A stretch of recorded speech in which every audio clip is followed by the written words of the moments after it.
Hello friends and welcome back to my YouTube channel. मैं हूं doctor Mukul Malhotra, Chandigarh India में एक पीडियाट्रिक न्यूरोलॉजिस्ट यानी बच्चों के दिमाग व नसों से संबंधित प्रॉब्लम्स का स्पेशलिस्ट। तो जैसा कि आप सब लोग जानते ही हैं कि अभी चल रही है हेडेक की सीरीज़ मेरे चैनल पे, और पिछले 2 हफ्ते से मैं डिस्कस कर रहा हूँ माइग्रेन और माइग्रेन से रिलेटेड प्रॉब्लम्स के बारे में। लास्ट ही वीक हमने डिस्कस किया था माइग्रेन के लक्षणों के बारे में, और जैसा कि मैंने लास्ट वीडियो में के एंड में बताया था कि इस बार मैं बात करूंगा कि माइग्रेन के सिर दर्द के लिए कौन कौन सी इन्वेस्टिगेशंस करनी चाहिए और क्या इन्वेस्टिगेशन ज़रूरी है भी कि नहीं। तो अगर आप जानना चाहते हैं माइग्रेन सिर दर्द में की जाने वाली इन्वेस्टिगेशंस के बारे में, तो बने रहिएगा मेरे साथ इस वीडियो के एंड तक।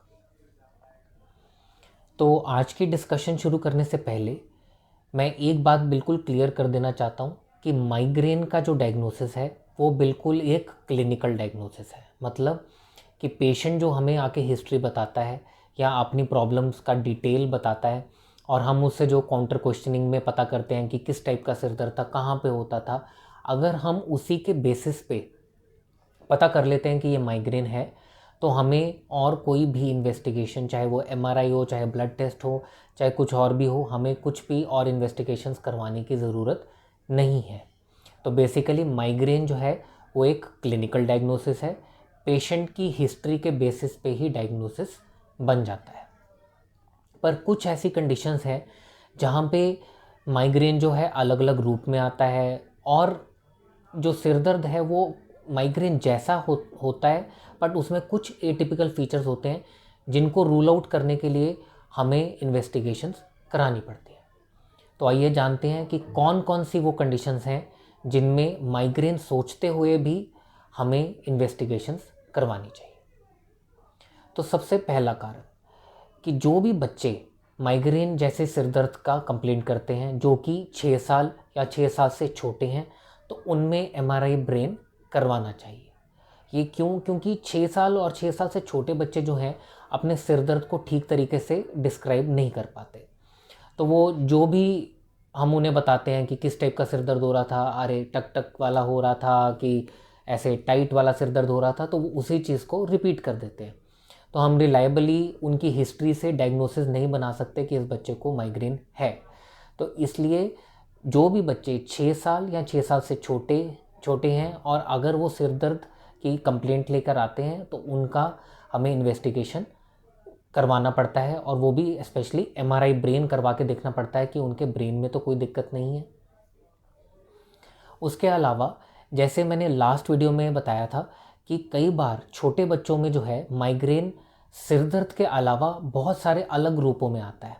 जैसे कि सिर दर्द तो नहीं हुआ, पर जैसे ही बच्चे को थोड़ा सा सिर दर्द या कुछ भी प्रॉब्लम हुई तो बच्चे की गर्दन टेढ़ी हो गई, जैसे हमने बोला था टॉर्टिकोलिस। कभी कभी क्या होता है कि बच्चे को एक साइड का जो शरीर का हिस्सा है वो काम करना बंद कर देता है, जिसे हम बोलते हैं हेमीप्लीजिया। और कभी कभी वो सिर दर्द के साथ होगा, कभी कभी वो सिर दर्द के बिना ही हो जाएगा, और कुछ देर में वो अपने आप ही ठीक हो जाएगा, जिसे हम बोलते हैं फेमिलियल हेमीप्लीजिक माइग्रेन। और कई बार कुछ बच्चों को सिर्फ अनएक्सप्लेन्ड वर्टिगो यानी सिर्फ चक्कर आता है, जहाँ उन्हें लगता है कि पूरी दुनिया इधर उधर गोल गोल हिल रही है और वो एक जगह खड़े हुए हैं।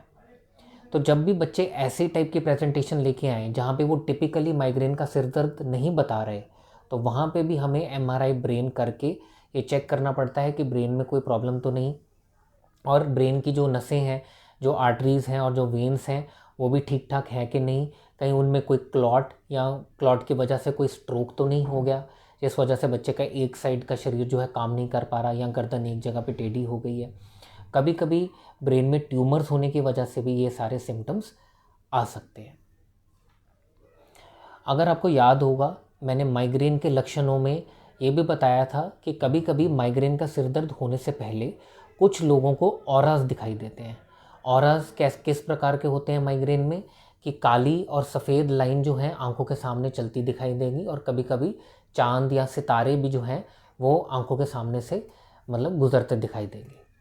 बट कई कई बच्चों को सिर दर्द से पहले कई बार अलग टाइप के ऑरा होते हैं, जैसे कि आंखों के सामने जो लाइट है वो एकदम इंद्रधनुषी रंगों में या फिर रेनबो के कलर्स में बिखर गई।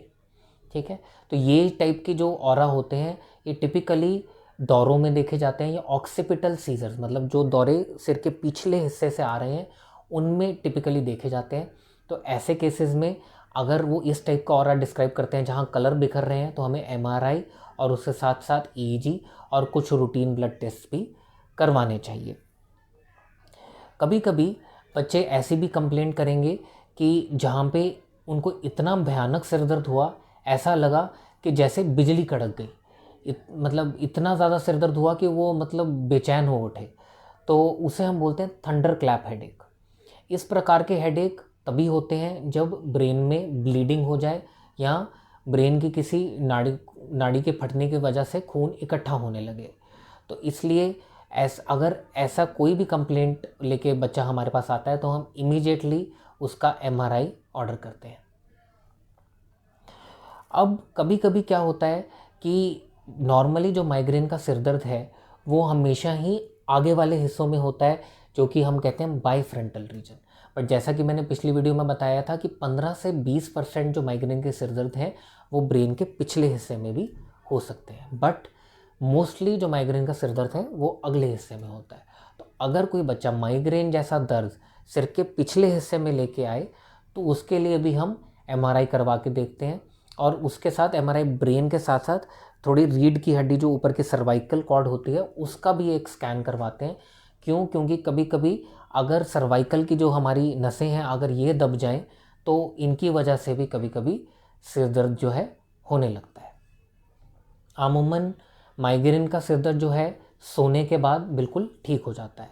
तो अगर बच्चे रात को सिर दर्द के साथ सोए हैं तो जब वो सुबह उठेंगे तो वो बिल्कुल ठीक उठेंगे, उन्हें कोई भी तकलीफ़ नहीं होगी और बिल्कुल फ्रेश उठेंगे। बट अगर बच्चे को माइग्रेन जैसा सिर दर्द नींद से उठने के बाद हो रहा है तो इसका मतलब कुछ और प्रॉब्लम है, या तो बच्चे के ब्रेन में जो है प्रेशर बढ़ चुका है, उसकी वजह से ये प्रॉब्लम्स हो रही हैं। तो उसके लिए फिर से हमें एमआरआई ब्रेन करवाना पड़ता है।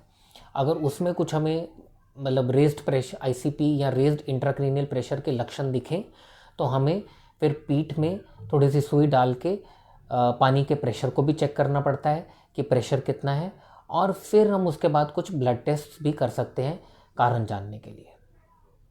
तो ये तो कुछ एटिपिकल सिम्टम्स थे जिनके चलते हमें माइग्रेन जैसे सिर दर्द में भी एमआरआई, ब्लड टेस्ट और ईईजी जो है करवाने चाहिए। अब हम आते हैं एग्जामिनेशन पे। जब हम एज अ डॉक्टर बच्चे को एग्जामिन करते हैं तो अगर हमें पता चलता है कि बच्चे की एक साइड में कुछ कमज़ोरी है, या फिर सिर दर्द आने के बाद बच्चे की आंख जो है वो एक साइड पे घूम ही नहीं रही है, या फिर एक साइड पे ही अटक गई है तो उसके बाद घूम ही नहीं रही है, तो ये एक और इंडिकेशन है कि बच्चे के ब्रेन में कुछ तो दिक्कत चल रही है, माइग्रेन के अलावा ये कुछ और प्रॉब्लम है। तो उन केसेस में भी हमें एमआरआई, ईईजी और बाकी सब टेस्टों का सहारा लेना पड़ता है। एक और बात मैं यहाँ पे एम्फसाइज़ करना चाहूँगा कि जब भी आपको या आपके बच्चे को अगर सिर दर्द हो तो प्लीज़ अपना ब्लड प्रेशर ज़रूर चेक करवाएं। कई बार ऐसा अनडायग्नोज्ड हाई ब्लड प्रेशर या हाइपरटेंशन होता है जिसकी वजह से भी सिर दर्द बहुत कॉमनली आते हैं, और हम उसको घर में बैठे बैठे माइग्रेन का टैग लगा के उसको बिना ट्रीटमेंट के चलाते रहते हैं, और काफ़ी सालों बाद हमें पता चलता है कि हाइपरटेंशन थी जिसकी वजह से ऑलरेडी किडनीज़ और हार्ट को और खून की जो नसें हैं उनको वैसे ही दुष्प्रभाव या साइड इफ़ेक्ट्स ऑलरेडी होने लग गए हैं हाइपरटेंशन की वजह से। तो जब भी कभी हमारे पास कोई बच्चा सिर दर्द लेके आता है तो उसका बीपी जो है वो चेक होता ही है, उसको चेक करना बहुत ही ज़रूरी है।